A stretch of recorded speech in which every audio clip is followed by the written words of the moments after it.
London News. At long last, we're going to show you some physical, actual proof. Show you proof that the Common Law Court actually did have Common Law Court cases. We're bound by a lot of rules and regulations which are nothing more than like common law or common sense. We cannot show you the jury. We could show you the audience, but there may be people in the audience that don't want to be seen in a common law court. There was quite a lot of them, but in common sense, we show you as little as possible as we can of the audience, if you like, and definitely we can't show you the jury for common sense reasons. We're going to put a clip up of Julie. She's one of a number of nurses. There was two who brought a case against John of God Hospital. We will put the paperwork up. We will show you the court orders. We will name names and we will do the whole flaming lot. And we're going to put a little segment up of Julie giving her evidence. She was a nurse. She worked to this carry-on that went on there last year. And after all the hard work, they were told if they didn't comply with certain regulations, you know what I mean, you can take a hike. They got rid of them.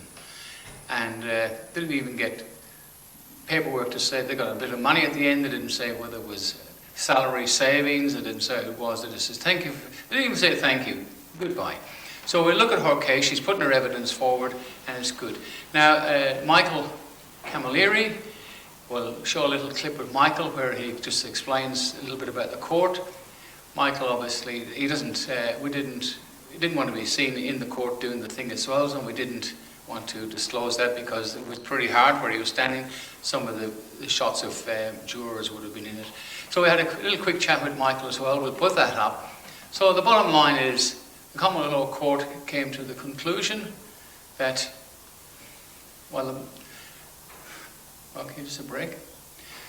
The jury in the case, there was two juries, and the juries were picked by ballot. There was a number of 1 to 12 people, obviously, was put into a box of about 50 blanks. And went round, a couple of deputy sheriffs went round, and when somebody got a number 1, number 2, 5, whatever the case may be, they stood up, went and sat in the jury chairs, handed back their numbers. The blanks were put back, held in the hand, until we got 12 out of, I'd say probably maybe 40 people were picked just to get 12 juries. So that was done twice. And there was enough people there to have a number of jury cases. We didn't have the time. And the jury was sworn in, and there was 2 deputy sheriffs that were appointed. They took their oath on front of the jury, and the jury signed off to say endorsed the appointments. In other words, it made it lawful. So these people on the common law and the law of the land, which is Australia in general, are law enforcement or peace officers, which is probably better. Peace officers is much what it's really all about. Enforcement is another word. So we'll go and have a look at this, and I'll have a little chat to you at the end and give you further information about what's coming up. If you're looking at information about the Common Law Court and how to contact and what to do, it's all at the back of the videos. There'll be email addresses and stuff. Tonight we're having a meeting. Well, if we don't have meetings in Common Law, we have a gathering of a group of volunteers that are going to run the Common Law Court here in Melbourne, and that Common Law Court will be the head office for all of Australia. If other people want to set up, we'll be able to help them. But there's one strict rule. We're going to abide by the basic rules. Any deviation from what's right or wrong will be instantly removed from the system. And that's basically what we were told when we become part of the UK Common Law Court at the time. And paperwork we sent over was sent back because it wasn't right. And we'll have to stick to those rules. Otherwise, we just end up in the system which we got already in the statute system, which we end up a private company and everybody will make money. And just mentioning that, anybody who's charging for information on common law, forget it, because that's something I will never do. I might even do workshops in the statute system with a little bit of knowledge to help people, but at no time can you charge for information on common law. It's on our website, clciaustralia.com. Anything you want to know, it's all on YouTube, and we're now on Rumble, and I will be on a few other platforms as well. Anyway, I'm going to shut up. Let's look at what we have, and we'll have a little chat afterwards. Thanks for watching. Bye for now. The first 20 years of my life I was involved in acute care in the acute hospitals, medical, surgical, high dependency wards. And then as I then started working at St John of God, and with that I brought all those clinical skills to St John of God Frankston, which is a rehab centre. And I initially worked 5 years on night duty there, and then I went on to day duty, and up until the 15th of October, I had worked 15 years there. So as my capacity as a registered nurse, I was in charge of part of a section of a ward, which was quite a large ward. I would oversee the running of that ward. I would oversee the running of ENs, enrolled nurses, the graduate nurses, and we had a constant influx of student nurses, so I was expected to undertake the education of their care as well. Increasingly, over the last 6 years of my time, like I've been working there 15 years, but in the last 6 years, our nurse ratio has been stripped down to skeleton level. So I'd be having anywhere between 8 to 10 patients to look after on a morning shift. So it was a highly demanding job, and increasingly the pressure was immense. But I still found my work to be immensely rewarding and satisfying, and that's a big, that's a big thing.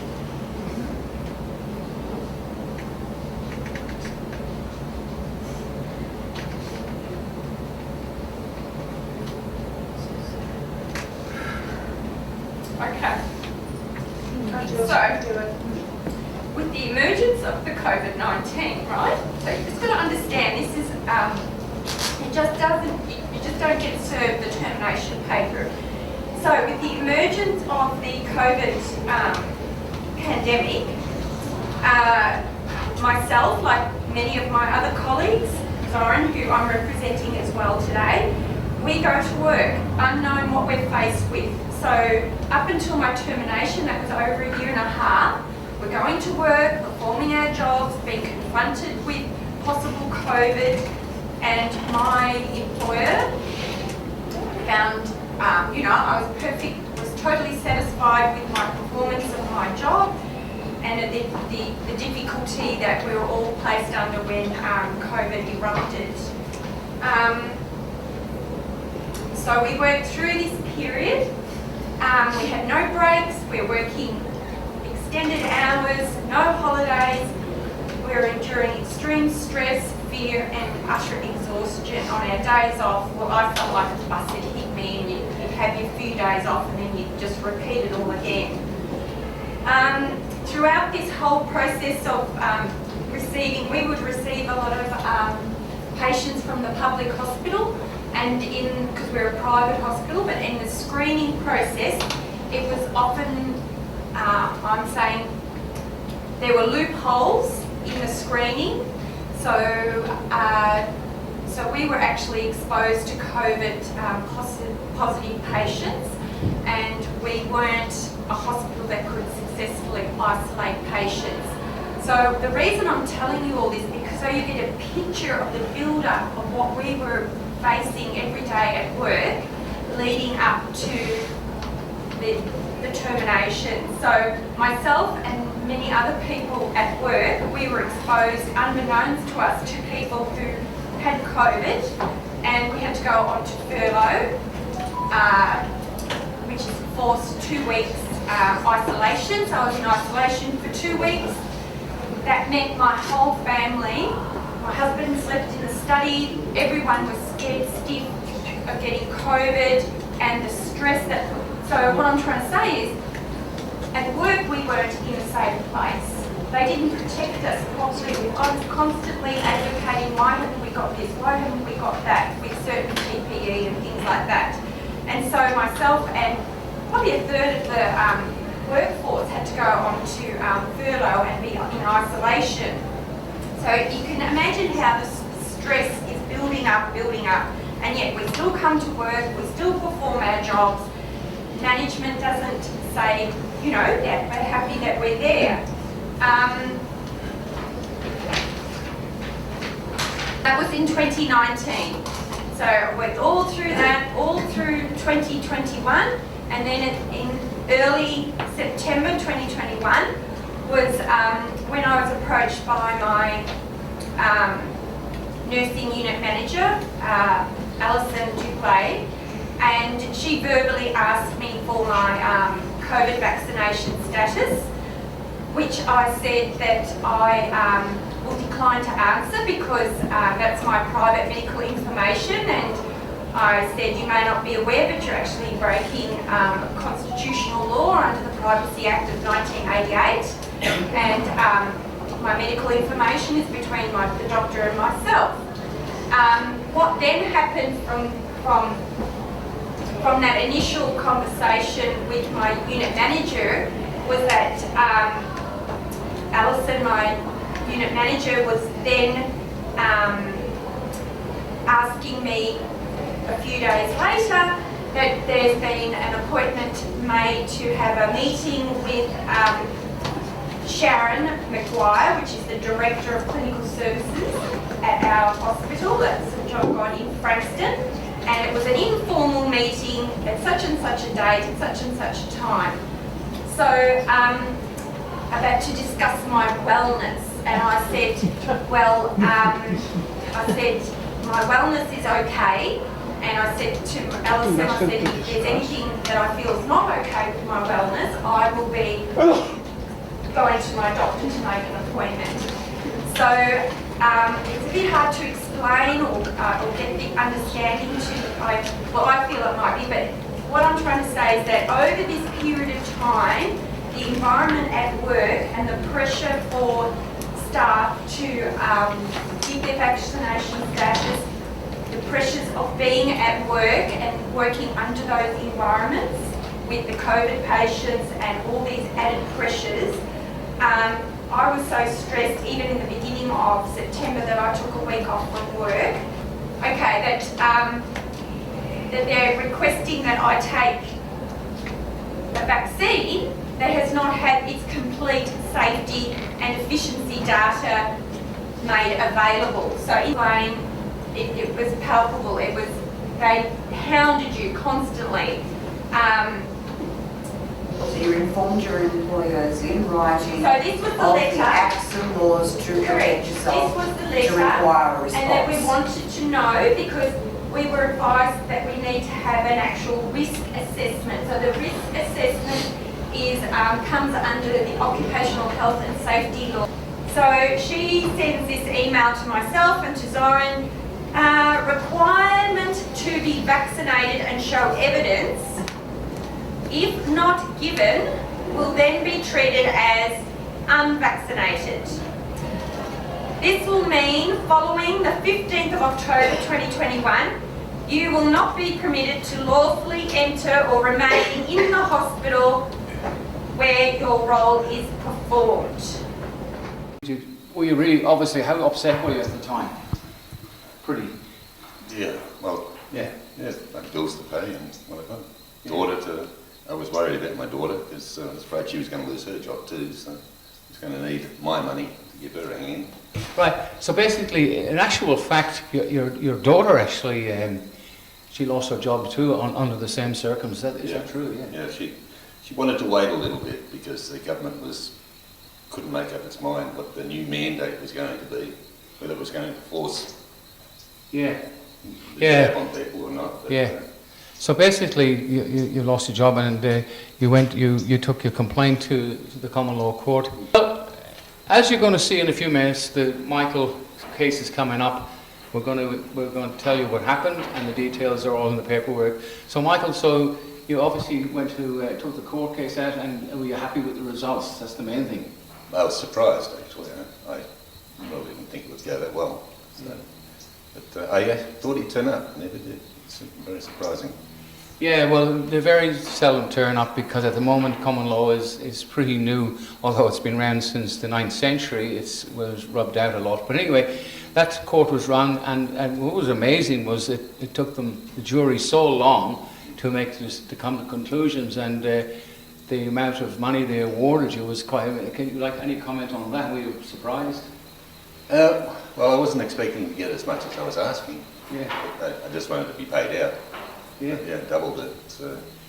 Yeah. So the results is good. Well, that's just an indication on basically Michael and like lots of other people have lost their jobs unlawfully, and the common law court, which is just the people making the decision, and there was quite a lot of people turned up there, and the jury.